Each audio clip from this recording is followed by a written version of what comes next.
We are rejecting the invitation by Honorable Rigathi Gachagua to accept tribal bigotry, Mr. Speaker, skilled resource allocation, and the exploitation and domination of minorities as fait accompli in Kenya, Mr. Speaker. Mr. Speaker, before I move forward, or before I go on with what I wanted to say on the motion, Mr. Speaker, I would like to take this chance first to respond to some of the issues that he has raised in the House a few minutes ago, or his responses, Mr. Speaker. In the first place, his response has come very late in the day to the House, Mr. Speaker.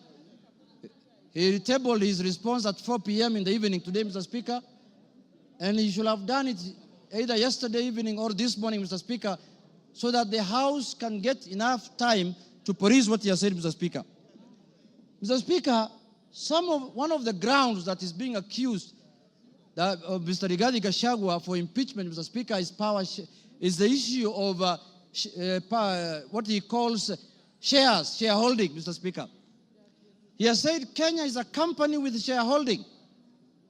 But in his response, he comes here and tells the House that he did not mean that. What he meant is that he was talking about political parties, Mr. Speaker, and listed the political parties that have formed coalitions within Kenya Kwanza, Mr. Speaker, including Ford Kenya, ANC, PA, and all other parties that have formed what is called the Kenya Kwanza coalition, Mr. Speaker. Mr. Speaker, I want to contradict what he said by saying that political parties are national in nature. Ford Kenya is a national party. ANC is a national party. All the political parties that formed a coalition with Kenya Kwanza are political parties that are of national, Mr. Speaker. Mr. Speaker, in this country, under the Constitution, you are not allowed to form a tribal party. You are not allowed to form a religious political party, Mr. Speaker. You are not allowed to form a Mulima political party, Mr. Speaker. That is very clear in the Constitution, Mr. Speaker. And if the Deputy President is not aware of that, I can read out for him, Mr. Speaker. Under Article, Mr. Speaker, 91, every political party shall have a national character as prescribed by an act of Parliament, have democratically elected governing body, Mr. Speaker.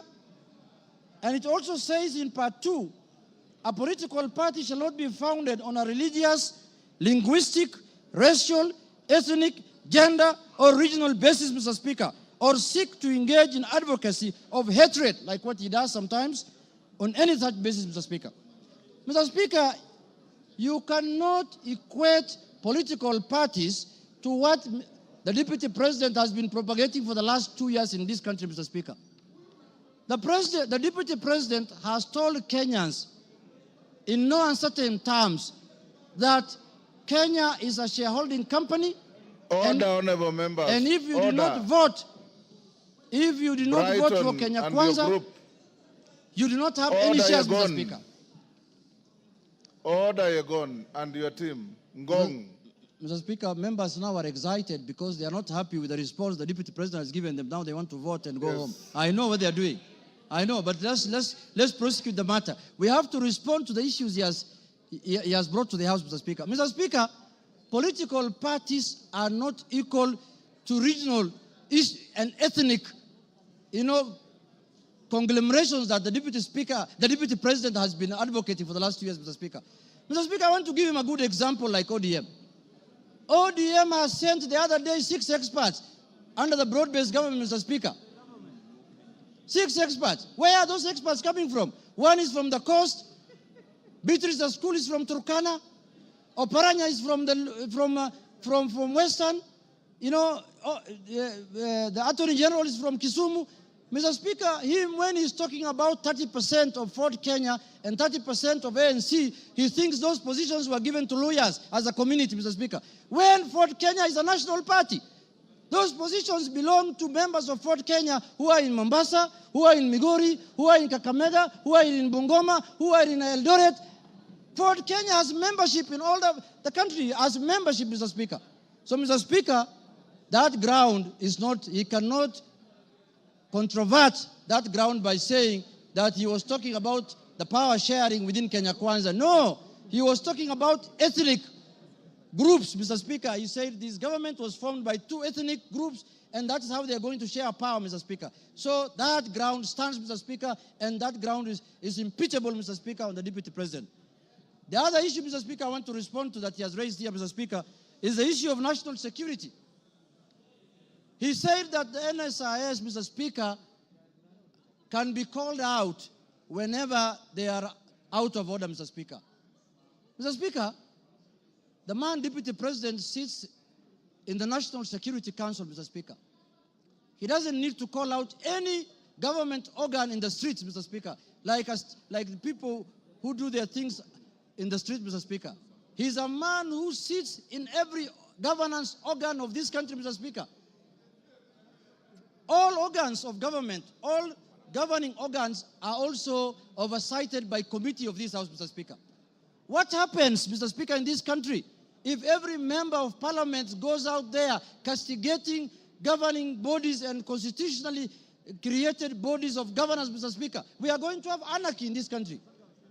Mr. Speaker, I am not convinced that he has answered in any way that question as to why he was castigating bodies like the NSIS and the police out there when he's the Deputy President of the Republic of Kenya. On that ground, Mr. Speaker, I feel he's impeachable on that, Mr. Speaker. He has not given us any sufficient answer to that question, Mr. Speaker. Mr. Speaker, the issue of Justice Maina. He said that he was not attacking her because of the judgments she rendered against him, Mr. Speaker. And he said that he had filed a petition with the Judicial Service Commission, Mr. Speaker. He who wants equity must come with clean hands. You cannot castigate a judge in the rallies, in burials, and then you want JSC to listen to you. You can't have both ways. If he wanted JSC to deal with that matter, if he was unhappy with the way the judge has handled his case, Mr. Speaker, he should not have castigated her in a burial, Mr. Speaker.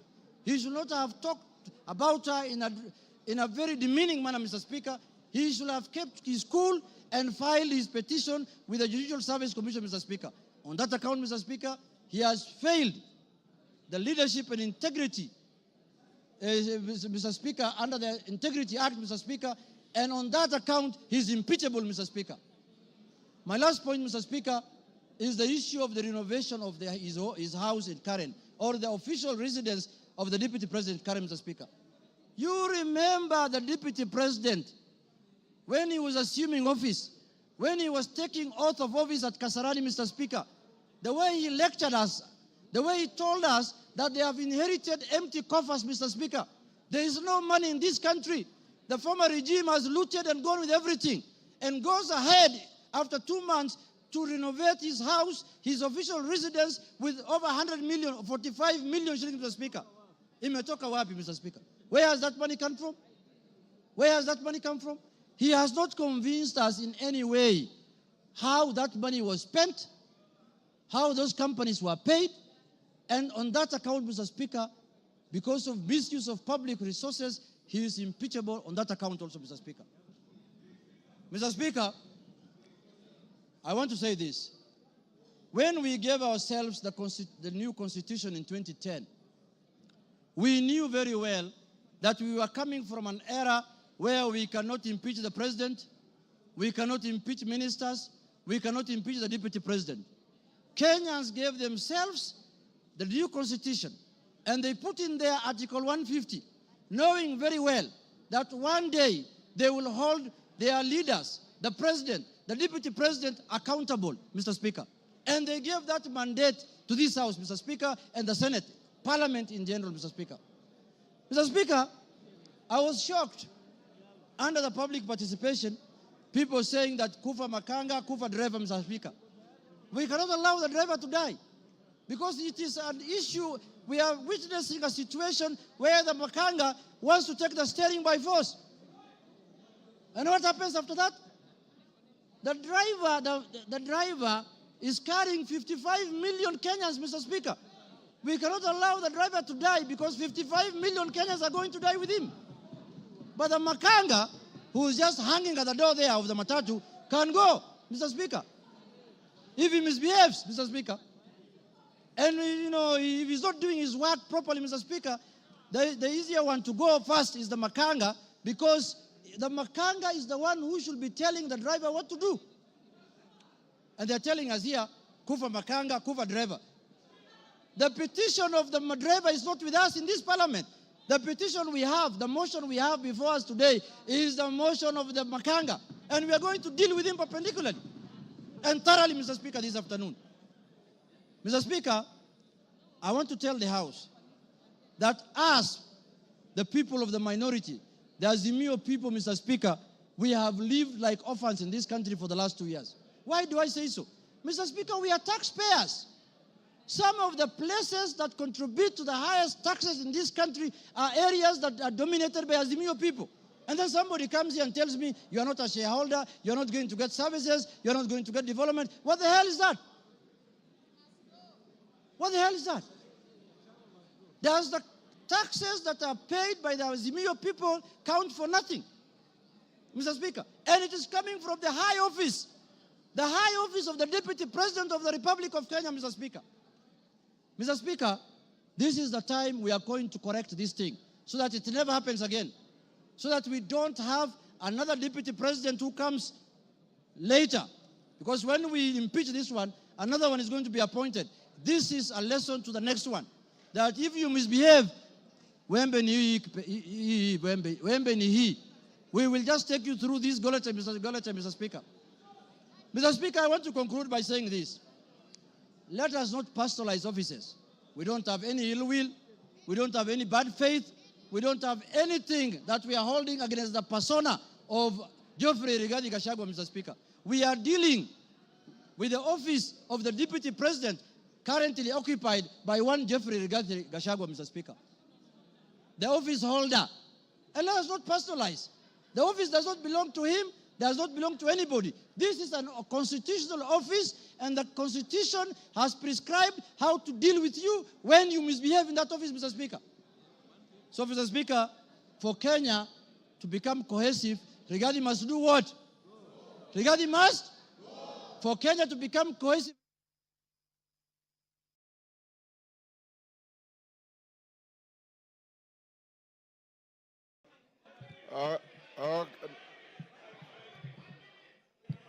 Okay, give him 1 minute. Mr. Speaker. Give him 1 minute. Mr. Speaker, I was telling members, for Kenya to unite,